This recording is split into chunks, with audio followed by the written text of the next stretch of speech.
Welcome back to my channel Amy को। एक बार फिर से हम आ चुके हैं अपनी एक नई बिल्कुल बहुत ही इम्पॉर्टेंट टॉपिक पर वीडियो के साथ, जिसका नाम है Keynes theory of money demand, जिसका दूसरा का नाम है लिक्विडिटी प्रेफरेंस थ्योरी भी हम कहते हैं। तो कीन्स ने वैसे तो बहुत सारी थ्योरीज दी हुई हैं, हम लोग ने पढ़ी हुई हैं, like Keynes theory of income and unemployment, Keynes theory of output and unemployment and Keynes theory of money demand जो भी है। तो कीन्स ने बहुत सारी थ्योरीज दी हुई हैं, राइट। तो आज हम बात करेंगे Keynes theory of money demand. तो उसके पहले हमको समझना होगा कि मनी डिमांड क्या होता है। देखो, मनी डिमांड क्या होता है कि एक पर्टिकुलर टाइम पे एक इंडिविजुअल कितना अमाउंट कैश के फॉर्म में रखना चाहता है अपने पास, उसको हम लोग बोलते हैं मनी डिमांड, कैश के फॉर्म में। ठीक है, ऐसे हमारे पास बहुत सारे फॉर्म्स में पैसे होते हैं। बॉन्ड्स हम लोग बॉन्ड्स खरीदते हैं, कहीं पर इन्वेस्ट करते हैं, किसी प्रॉपर्टी में इन्वेस्ट करते हैं, किसी गोल्ड या कहीं पर इन्वेस्ट करते हैं, रियल एस्टेट कई जगह इन्वेस्ट करते हैं, और कैश के फॉर्म में भी अपने पास मनी रखते हैं। तो एक इंडिविजुअल एक पर्टिकुलर टाइम पर कितना कैश अपने पास रखना चाहता है, उसको हम लोग बोलते हैं मनी डिमांड। ठीक है बात। अच्छा, लिक्विडिटी, देखो कैश क्या होता है। कैश एक लिक्विड मनी होता है जिसको हम लोग तुरंत यूज़ कर सकते हैं। उसको हम लोग को जैसे बॉन्ड्स होते हैं, उसको हम लोगों को कन्वर्ट कराना होता है, पहले कन्वर्ट करेंगे। कोई भी ऐसे किसी चीज़ में जो इन्वेस्ट किया होता है मनी, वो हम लोगों को तुरंत नहीं मिल जाता लिक्विड फॉर्म में। बट कैश क्या है, वो रेडी टू यूज़ है, मतलब अगर आपको ज़रूरत पड़ेगी तो आप तुरंत ही यूज़ कर सकते हो उसको। ठीक है, तो ये होता है मनी डिमांड। तो इसी में काफ़ी सारे लोगों ने अपनी थ्योरीज़ दी हुई हैं। क्लासिकल थ्योरीज़ हैं, केनीशियन थ्योरीज़ हैं, पोस्ट केनीशियन थ्योरीज़ हैं, मॉनेटरिस्ट की थ्योरीज़ हैं। तो आज हम बात करेंगे उनमें से एक, Keynes theory of money demand. तो भाई कीन्स क्या कहते हैं। देखो, कीन्स ने मनी डिमांड के मोटिव को 3 भाग में बांटा है। कीन्स ने बोला कि मनी डिमांड को हम लोग ऐसे रिप्रेजेंट करते हैं, 3 मोटिव होते हैं। ठीक है, सबसे पहला होता है आपका ट्रांजैक्शन डिमांड फॉर मनी, दूसरा होता है आपका प्रिकॉशनरी डिमांड फॉर मनी, और लास्ट होता है आपका सबसे important speculative demand for money.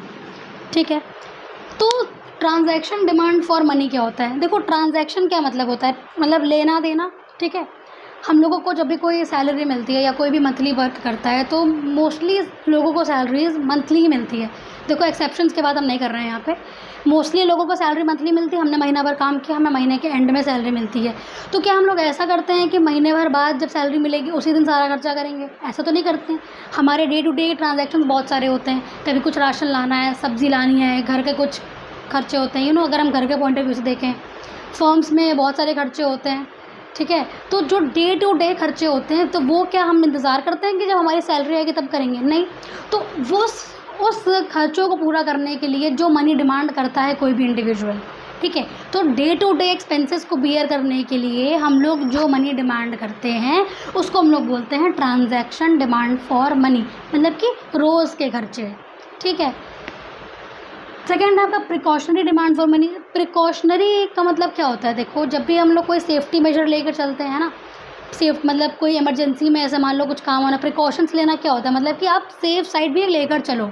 ठीक है, तो जैसे कि मान लो आपको पता है कि आपका मंथली जो खर्चा आता है पूरे घर का, वो 15,000 रुपये आता है। ठीक है, तो आप 15,000 रुपये, ऐसा तो नहीं कि 15,000 रुपये आप यूज़ करोगे, 15,000 से ज़्यादा खर्चा नहीं आ सकता क्या।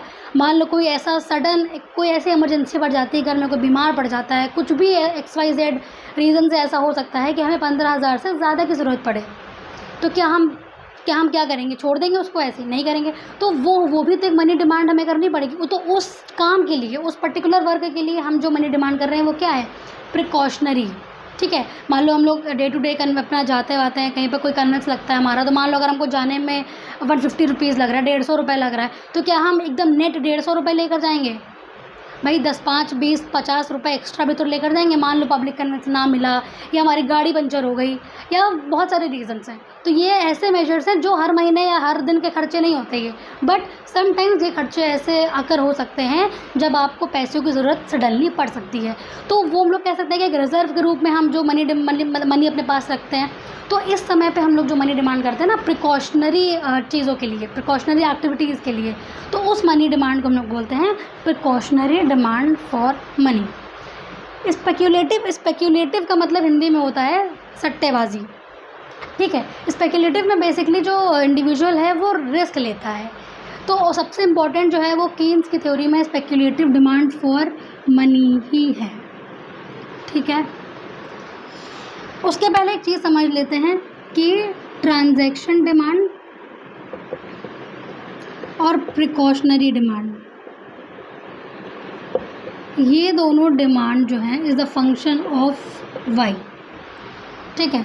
मतलब इन दोनों जगहों पर ये हम लोग इनकम पे डिपेंड हो रही है ना, यहाँ पर हम जो मनी डिमांड कर रहे हैं वो इनकम पे डिपेंड हो रही है। मतलब कि इसको इस तरीके से लिख लो कि money demand is the function of Y इन दोनों केसेस में, किस पे, ट्रांजैक्शन डिमांड फॉर मनी और प्रिकॉशनरी डिमांड फॉर मनी में, क्योंकि यहाँ पर जो हम खर्चे कर रहे हैं वो हमारे इनकम पे डिपेंड कर रहे हैं, ठीक है। तो ये हो गया कि ट्रांजैक्शन डिमांड और प्रिकॉशनरी डिमांड किस पे डिपेंड करती हैं। स्पेक्यूलेटिव डिमांड जो होती है, देखो स्पेक्यूलेटिव डिमांड कीन्स ने देखो क्या कहा कि जो व्यक्ति है, ठीक है, जो भी कोई इंसान है, एवरी इंडिविजुअल, वो क्या सोचता है कि वो अपना मनी या तो अपने पास कैश के फॉर्म में रखेगा और या तो वो किसी जगह इन्वेस्ट करेगा, बॉन्ड्स के फॉर्म में रखेगा, है ना। क्या हुआ कि स्पेक्यूलेटिव डिमांड में कीन्स ने कहा कि या तो मनी जो है वो मतलब मनी कैश के फॉर्म में रखेगा या तो वो बॉन्ड्स में इन्वेस्ट करेगा। लेकिन प्रॉब्लम क्या है, देखो अगर हम अपने पास कैश के फॉर्म में रखेंगे तो हमें ना ही कोई इंटरेस्ट मिलेगा, ठीक है।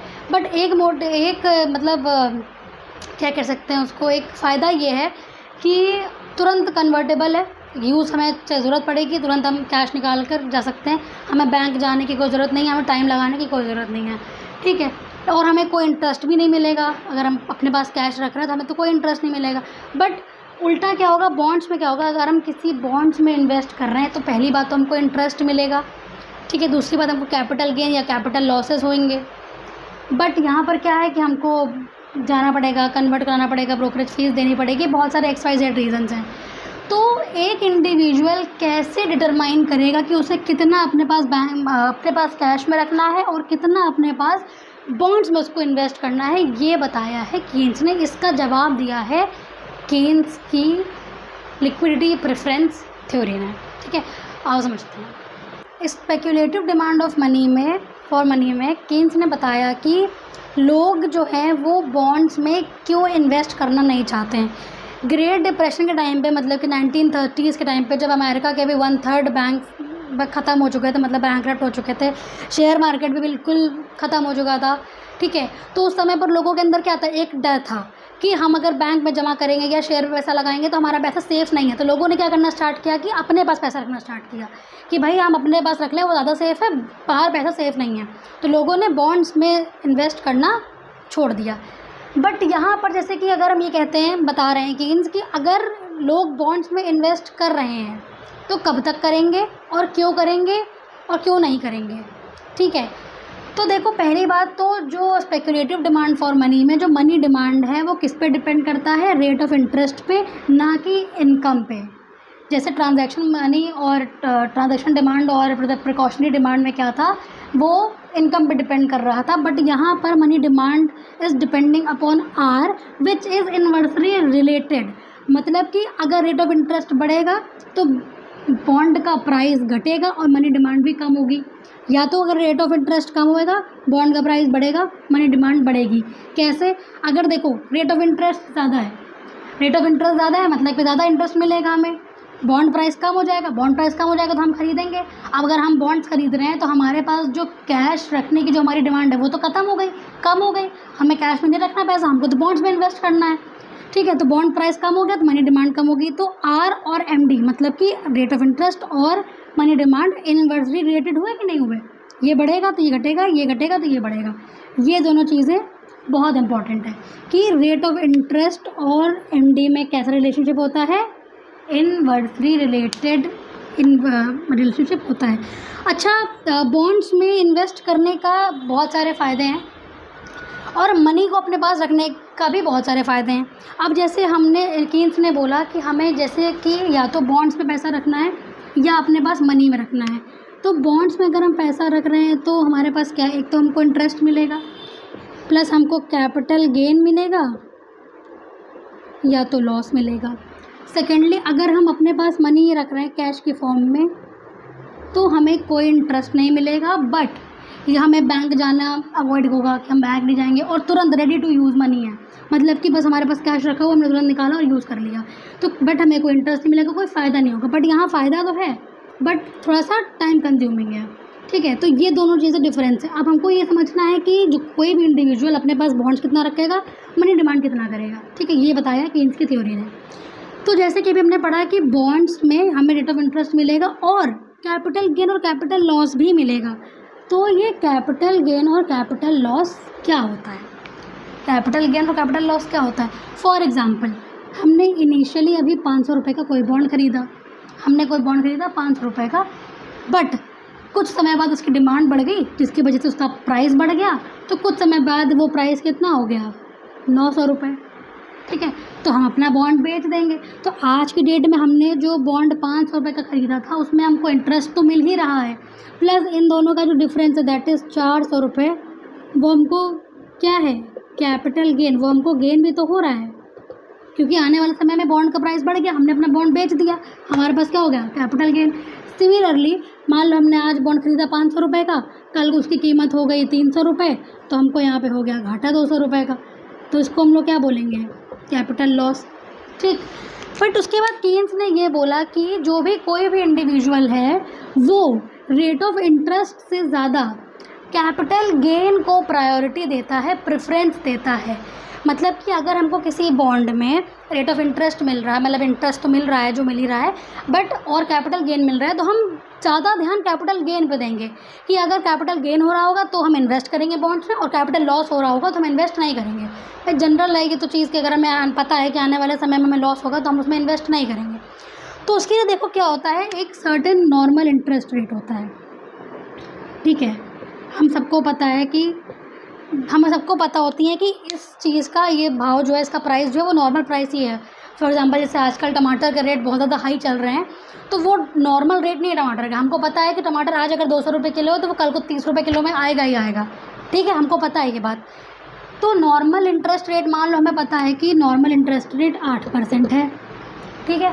बट करेंटली क्या है, जो मार्केट इंटरेस्ट रेट है वो कितना है, हमसे 15% है, ठीक है। तो यार हमको पता है कि आज की डेट में भले ही वो 15% है, बट आने वाले समय में वो 8% ही आएगा। तो अभी तो लेकिन ज़्यादा है, तो हम क्या करेंगे, अभी हम क्या करेंगे, बॉन्ड्स में इन्वेस्ट कर देंगे। अभी अगर हम बॉन्ड में इन्वेस्ट कर देंगे, आने वाले समय में इंटरेस्ट रेट हो जाएगा कम, बॉन्ड प्राइस हो जाएगी ज़्यादा, हम अपने बॉन्ड्स को बेच देंगे। क्या करेंगे, हमारा तो फ़ायदा हो जाएगा तब। लेकिन अभी इस पॉइंट ऑफ टाइम पर क्या है कि मनी डिमांड कम है। क्यों? क्योंकि रेट ऑफ इंटरेस्ट तो ज़्यादा है। तो हम क्या कर रहे हैं, हमको ज़्यादा रेट ऑफ इंटरेस्ट मिल रहा है, हमने क्या किया, अपना पैसा उठा के बॉन्ड्स में लगा दिया, बॉन्ड्स में इन्वेस्ट कर दिया, हमारी मनी डिमांड कम हो गई। इस पॉइंट ऑफ टाइम पे जब हमारा मार्केट इंटरेस्ट रेट क्या है, 15%, ठीक है। अभी मान लो ये मार्केट इंटरेस्ट रेट हो गया 5% हो गया, तो हमको ये पता है कि यार आने वाले समय में तो हमारा घाटा हो जाएगा क्योंकि रेट ऑफ इंटरेस्ट बढ़ेगा। तो अभी हम क्या करेंगे, अपने पैसे को बॉन्ड्स में नहीं इन्वेस्ट करेंगे। क्यों? क्योंकि यहाँ पर रेट ऑफ इंटरेस्ट कम है। तो हम क्या कहेंगे, भैया आने वाले समय में हमको घाटा होने वाला है, इससे बढ़िया है कि हम अपने पास ही पैसा रख लें। तो क्या हो जाएगा, rate of interest come, bond price ज़्यादा, हम नहीं करेंगे इन्वेस्ट, मनी डिमांड ज़्यादा, क्योंकि आर और एमडी आर इन्वर्सली रिलेटेड। ये पॉइंट बहुत ज़्यादा ध्यान रखने वाला है कि रेट ऑफ इंटरेस्ट और मनी डिमांड में इनवर्स रिलेशनशिप होता है। तो जब भी कभी इंडिविजुअल को ये पता होगा कि आने वाले समय में हमको लॉस होगा तो वो बॉन्ड्स में इन्वेस्ट नहीं करेगा और मनी डिमांड बढ़ेगी, और सिमिलरली जब वो बॉन्ड्स में इन्वेस्ट करेगा तो मनी डिमांड कम हो जाएगी, क्योंकि अगर हम सारा पैसा बॉन्ड्स में लगा रहे हैं तो हमारे पास कैश नहीं रहेगा, हम कैश नहीं रखेंगे अपने पास, है कि नहीं। तो ये पूरा मैकेनिज़्म है कि कैसे मनी डिमांड और इंटरेस्ट रेट वर्क करता है। इसी को अगर हम डायग्राम के थ्रू समझना चाहें तो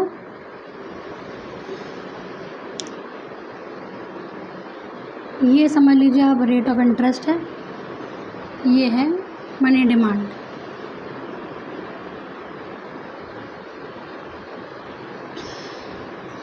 ये हमने बनाया है लिक्विडिटी प्रेफरेंस कर्व। अब इसमें एक टर्म आएगा जिसको हम लोग बोलते हैं लिक्विडिटी ट्रैप। ट्रैप का मतलब क्या होता है? जाल। मान लो ये हमारा R1 है, ये हमारा MD1 है, ठीक है। इस इतने डिमांड पर, इतने हाई इंटरेस्ट रेट पर डिमांड कम है, हमने रेट ऑफ इंटरेस्ट कर दिया कम, से R2 कर दिया। जब हमने रेट ऑफ इंटरेस्ट कम किया तो डिमांड यहाँ से यहाँ इंक्रीज़ हो गई, MD2। फिर हमने एक बार डिक्रीज़ किया, से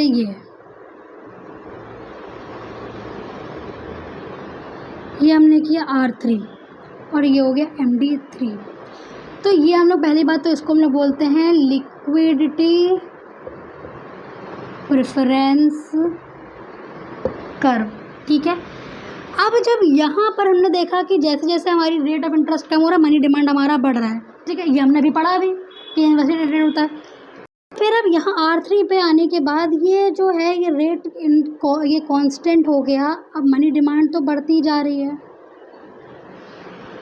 क्योंकि इस रेट ऑफ इंटरेस्ट के बाद अगर इसके बाद आप कम भी करोगे तो मनी डिमांड में कोई चेंज नहीं आएगा, क्योंकि एक सर्टेन रेट ऑफ इंटरेस्ट तो ऐसा आएगा ना जिसके बाद हम इन्वेस्ट नहीं करना चाहेंगे, जिसके बाद हमको अपने पास पैसा रखना ही सेफ लगेगा। तो ये जो यहाँ पर क्या होता है कि मनी डिमांड इलास्टिक हो चुकी है पूरी तरीके से इतने पार्ट में, and this is also known as liquidity trap, क्योंकि यहाँ पर इस पार्ट में आप कहीं पर भी पैसा इन्वेस्ट नहीं कर रहे हैं, आप अपने पास कैश के फॉर्म में पैसा रख रहे हैं। So this is what liquidity preference curve is. और हमने अभी जो पढ़ा बॉन्ड प्राइस और इंटरेस्ट रेट में जो हमने मनी डिमांड में जो भी रिलेशन पढ़ा उसको हमने ग्राफिकली समझा। तो ये पूरा सिनेरियो है कीन्स थ्योरी ऑफ डिमांड, जो कि इन्होंने बताया स्पेकुलेटिव डिमांड फॉर मनी। सबसे इम्पॉर्टेंट कि कोई भी इंडिविजुअल किस तरीके से बॉन्ड्स में पैसा इन्वेस्ट करेगा और या तो अपने पास कैश के फॉर्म में रखेगा। आई होप सबको समझ में आया हो what Keynes demand for money theory is, और अच्छा लगा हो तो please like, share and subscribe, और नेक्स्ट वीडियो के लिए stay tuned. Thank you so much.